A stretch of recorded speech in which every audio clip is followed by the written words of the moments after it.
अगर आप लोग यूपी बोर्ड के स्टूडेंट हैं और इस साल आप लोगों को बोर्ड का एग्ज़ाम देना है तो आपको पता होना चाहिए कि आपके सिलेबस में कुछ बदलाव भी हुए हैं। जी हाँ दोस्तों, यूपी बोर्ड की अगर मैं बात करूं तो यूपी बोर्ड के कोर्स में 30% कटौती कर दी गई है कोरोना महामारी के चलते। तो आज की अपनी इस वीडियो में मैं आप लोगों को बताऊंगा कि इंग्लिश का जो नया सिलेबस है वो क्या है 2020 और 21 के लिए, कौन कौन सी चीज़ें सिलेबस से निकाल दी गई हैं और हमें क्या क्या पढ़ना है, पैटर्न क्या होगा क्वेश्चन पेपर का, सभी कुछ आज की वीडियो में बताया जाएगा। वीडियो को आखिर तक देखें और इस चैनल को ज़रूर सब्सक्राइब करें और ज़्यादा से ज़्यादा शेयर करें।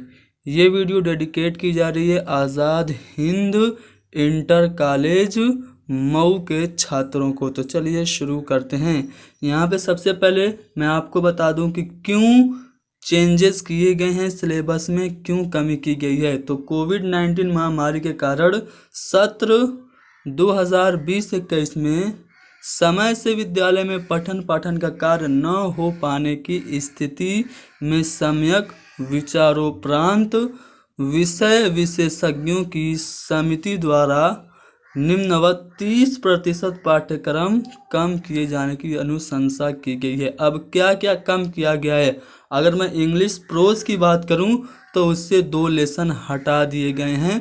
The secret of health success and power अब आपको नहीं पढ़ना है। साथ ही साथ आई एम जॉन्स हर्ट ये लेसन भी आपको नहीं पढ़ना है। यानी कि प्रोज में इस दोनों लेसन से आपसे क्वेश्चन नहीं पूछे जाएंगे। इंग्लिश पोएट्री की बात करें तो इंग्लिश पोएट्री में from an elegy written in a country churchyard जो आपकी पोएम थी वो आपके सिलेबस से निकाल दी गई है।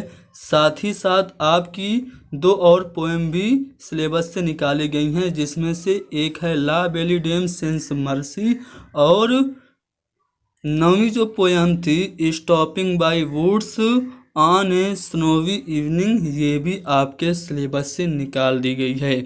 अगर मैं शॉर्ट स्टोरी की बात करूं तो शॉर्ट स्टोरी में मुंशी प्रेमचंद की स्टोरी थी द स्पेशल एक्सपीरियंस, ये भी आपके सिलेबस में अब शामिल नहीं है।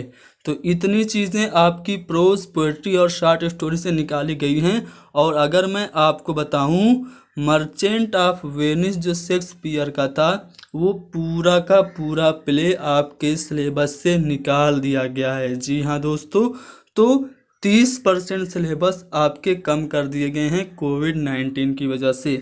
अब मैं आपको ये बता दूं कि आपको पेपर कैसे पूछा जाएगा। तो आपको पेपर में 2 सेक्शन होंगे, सेक्शन ए और सेक्शन बी। सेक्शन ए में आपका प्रोज पोएट्री शॉर्ट स्टोरी और फिगर्स ऑफ स्पीच होंगे और सेक्शन बी में आपको जनरल इंग्लिश ग्रामर होगा। ठीक है, कैसे क्वेश्चन पेपर आएगा आपको पता होना चाहिए। प्रोज से मैं बात करूं तो प्रोज से आपके 19 नंबर के क्वेश्चन पूछे जाएंगे। 10 नंबर का जो सवाल होगा वो explanation with reference to the context होगा। 2 पैसेज दिया गया होगा, 1 पैसेज आपको करना होगा। ठीक है, प्रोज से एक और क्वेश्चन आएगा जो कि 5 नंबर का होगा। वो क्वेश्चन होगा 1 शॉर्ट आंसर टाइप क्वेश्चन। ठीक है, शॉर्ट आंसर टाइप क्वेश्चन बस एक ही होगा, 5 नंबर का होगा। और वोकैबलरी बेस्ड क्वेश्चन आपके आएंगे, वोकैबलरी से रिलेटेड क्वेश्चन जो 4 आपके वर्ड होंगे उनका आपको सिनोनिम्स एंटोनिम्स या जो आपसे पूछ दे वो 4 नंबर का पूछा जाएगा। ठीक है, तो 19 नंबर प्रोज से आपके होंगे। पोएट्री से आपके 17 नंबर होंगे। पहला जो सवाल होगा 10 नंबर का होगा, वो explanation with reference to the context होगा, एक एक्सट्रैक्ट होगा और सेंट्रल आइडिया किसी पोएम की होगी 7 नंबर की। तो ये 17 नंबर आपके पोएट्री से पूछे जाएंगे। शॉर्ट स्टोरी से आपके 10 नंबर पूछे जाएंगे। बस सिर्फ आपको 2 शॉर्ट आंसर टाइप क्वेश्चन होंगे 5-5 नंबर के। ठीक, फिगर ऑफ स्पीच की बात करें तो फिगर ऑफ स्पीच से या तो आपको किसी एक फिगर ऑफ स्पीच की एक्सप्लेनेशन यानी कि डिफिनीशन पूछ देगा, जैसे सिमिली क्या है, डिफाइन मेटाफर, पर्सनिफिकेशन क्या है, एपोस्ट्रॉफी, ऑक्सीमोरन, ओनोमोटोपिया, हाइपरबल, किसी एक की डिफिनीशन आपको पूछ सकता है। या फिर आपसे और करके 2 सेंटेंस दे देगा और पूछेगा कि find the figure of speech in this sentence.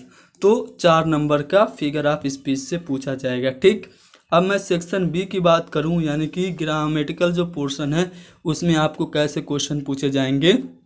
तो जनरल इंग्लिश ग्रामर की बात करें तो आपको डायरेक्ट, इनडायरेक्ट यानी कि नरेशन से सिर्फ आपके 2 नंबर के सवाल पूछे जाएंगे।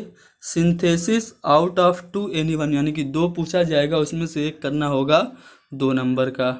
ट्रांसफॉर्मेशन 2 में से बस 1 को आपको करना होगा, ठीक है, 2 नंबर का होगा। ठीक है, सिंटेक्स में आपको 4 दिए गए होंगे, उसमें से 2 करना होगा, 1-1 नंबर के दोनों होंगे।